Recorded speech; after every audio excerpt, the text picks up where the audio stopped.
Hello, sports fans, and welcome to another exciting episode of Cam Talk Sports. I'm your host, Cameron Gooseby, and today I will be talking about my NBA Finals, Game 6 NBA Finals predictions between the Western Conference champions in the Phoenix Suns taking on the Eastern Conference champions in the Milwaukee Bucks. These two teams will be playing a very pivotal Game 6 because for the Suns, they are now facing elimination even after having a 2-0 series lead against the Milwaukee Bucks. They lost 3 straight games in a row, and now just one more loss for the Phoenix Suns, and the Milwaukee Bucks are NBA champions.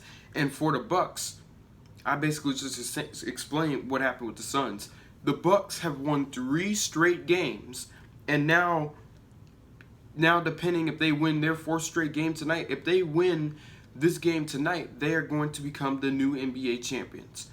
It has been 50 years since the Milwaukee Bucks have been NBA champions. So ever since 1971, the Milwaukee Bucks have not even come close to an NBA title. And now there's just one win away.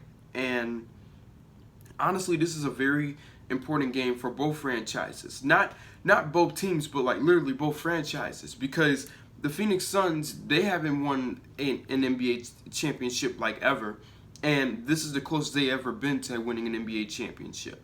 And then, next for the Bucks, like I said, it's been 50 years since the Milwaukee Bucks have won the NBA title. And that was the last time. And the last time they won the NBA title, they had the great Kareem Abdul-Jabbar, who was on the Milwaukee Bucks. And that was the last time they won an NBA title, which was 50 years ago.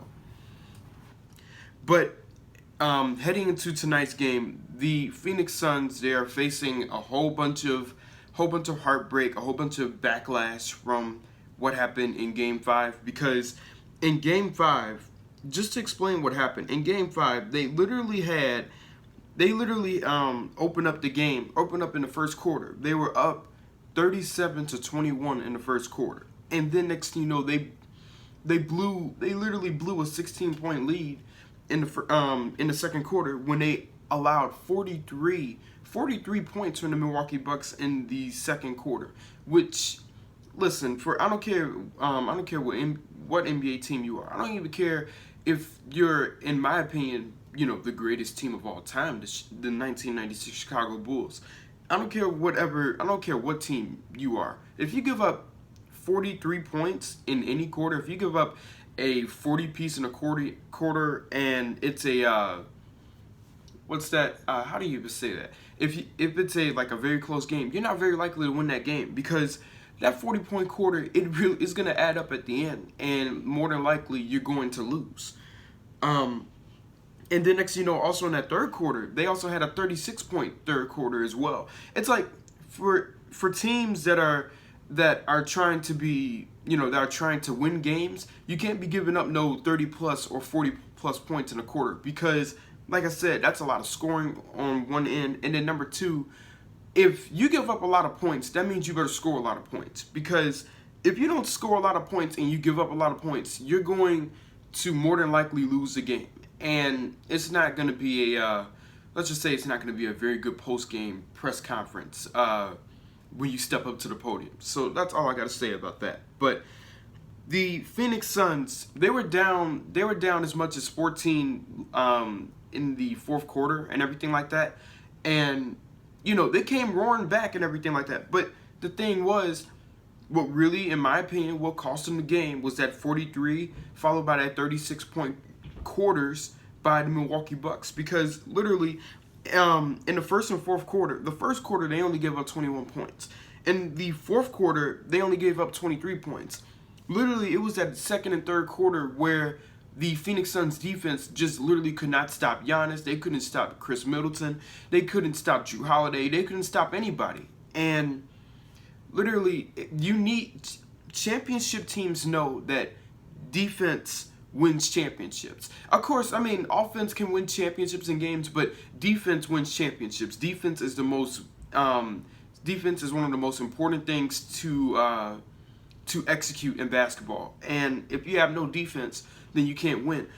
Just look at head coaches like look at head coaches like Mike D'Antoni, who literally when he was with the Phoenix Suns and Houston Rockets, sure, he scored a lot of points, but he also gave up a lot of points. And literally, it's like he didn't really care about anything defensive related. And that's the reason why that Mike D'Antoni, head coach wise, never won an NBA title, because literally none of his teams were elite on the defensive end. Like, I can't even think of a team under Mike D'Antoni who was elite under the defensive end. But like I said before, now although the Bucks only won by 4 points this game, it's like literally the other thing I can look at here, right? The Bucks shot 57.5% from field goal percentage. That's not good. If you're giving up 57.5 field goal percentage and you call yourself trying to win the game, good luck trying to win the game, because number one, it's hard trying to score, or it's hard trying to, match up scores and stuff like that against a team like the Milwaukee Bucks. They also hit 14 threes, so those 14 threes really came into a factor.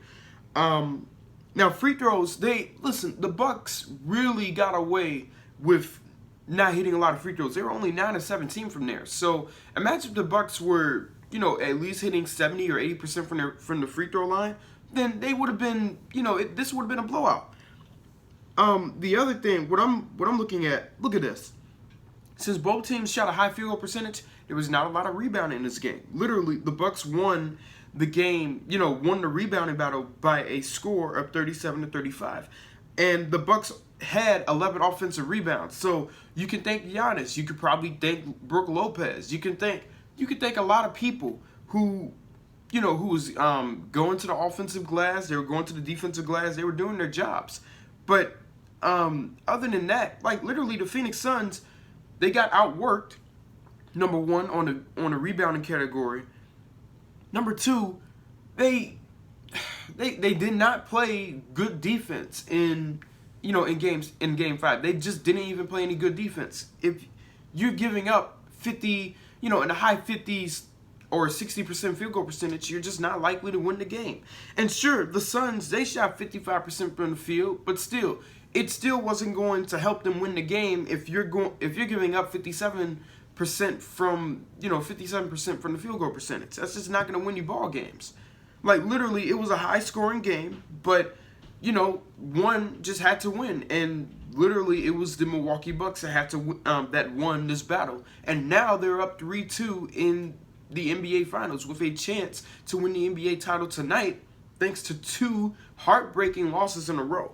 And not to mention, with the Suns being down 14 in the fourth quarter and everything like that, sure, they came roaring back and everything like that, but then here's the thing. Turnovers mean everything. Look at this. The Bucks turned the ball over 12 times, right? They turned the ball over 12 times, and the Phoenix Suns only turned the ball over 9 times.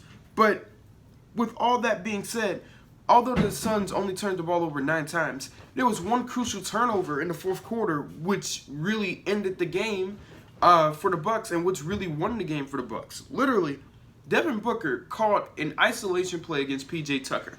It looked like he was looking to take a fadeaway mid-range jump shot, which I doubt would have went in. But literally, he didn't even take the shot, because guess what? Out of nowhere, Jrue Holiday, he literally ripped the ball out of Devin Booker's hands, and then next thing you know, Giannis went on a fast break, and he slams it right over Chris Paul, and literally that ended the game.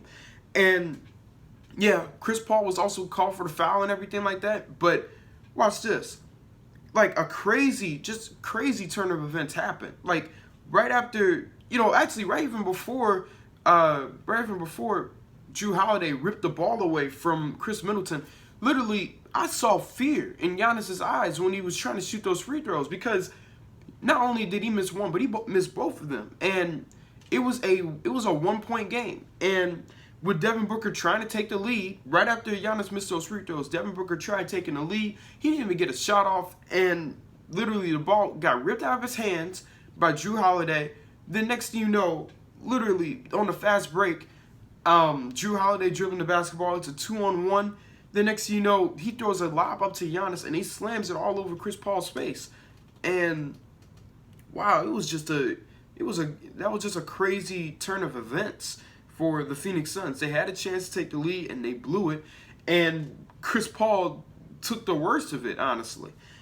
And then not only that, the Phoenix Suns give up another offensive rebound off of a Giannis free throw miss right after the lob dunk, which is also what Giannis did after that lob dunk and everything like that. That was one of the best plays in finals history right there. Like, that's one of the best sequences in finals history. And like, I can put it up next to Michael Jordan's final shot as a Bull, LeBron's block in 2016, Ray Allen's game-saving, game-winning, or game-tying three, series-altering three in Game 6 of 2013. I could put it up. I could put it up with those moments. But like, literally, right after Giannis hit the, right after Giannis hit the alley-oop, took the alley-oop dunk and everything like that, and jammed it over Paul's head, he misses the free throw. And then not only that, the Phoenix Suns were not disciplined enough. They did not want the ball enough, and literally, they missed a defensive rebound, which in turn, Giannis offensive rebounded the ball and everything like that, and he gave it to Chris Middleton, and he split a pair, and it caused the Suns to be down by 4. So essentially, it ended the game right then and there. But if anything, if I want to make a prediction for tonight's game, the Suns, they clearly lost the whole momentum of the series. And if anything, I have the Milwaukee Bucks winning the NBA title tonight by a score of 128 to 119. So once again, I have the Bucks winning by 9 points at home against the Phoenix Suns, and for the first time since 1971, 50 years, the Milwaukee Bucks will hold the NBA championship. Now, do I believe that the Phoenix Suns could, just win the ball game and, steal it on the road and take it back to a Game 7? Yes, I do believe so. But it's going to be a long shot, because here's the thing. The Bucks really just stole all the momentum in this series. Of course, now they are down 3-2. Their backs are against the wall. But like I said before, Chris Paul has to play much better.